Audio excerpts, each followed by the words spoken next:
কথায় আছে না, ঘরামির ঘর ফুটো হয়, আমার অবস্থা হয়েছে ঠিক সেই রকম। গতদিন আমার ভীষণ চকলেট কেক খেতে মন চাইছিল, তবে একটু ইচ্ছা করছিল না নিজের জন্য আবার স্পঞ্জ করি। সেই কারণে পাড়ার দোকান থেকে 5 টাকা দামে দুটো ভ্যানিলা স্পঞ্জ কেক কিনে নিয়ে আসি, যেগুলো ছিল রেডিমেড বেকারির তৈরি। ওগুলোর ভেতরে ক্রিম আর চকলেট গানাশ ভরে নিয়ে আমি চকলেট কেক বানিয়ে ফেলি। যেহেতু নিজেই খাবো, খুব একটা ডেকোরেশনের আমার প্রয়োজন ছিল না, তাই কোনো রকম হোয়াইট ক্রিম দিয়ে কেকটাকে আইসিং করেছি আর কেকের ওপরে চকলেট গানাশ দিয়েছি।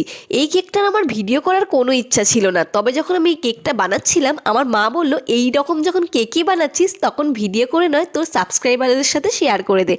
সেই কারণে চকলেট গানাশ দিয়ে নেওয়ার পর আমার কাছে যেহেতু দু রকমেরই চকো চিপস অ্যাভেলেবেল ছিল, তাই ব্ল্যাক আর হোয়াইট দু রকমের চকো চিপস আর একটা ছোট্ট চেরি দিয়ে কেকটা ডেকোরেশন করেছি।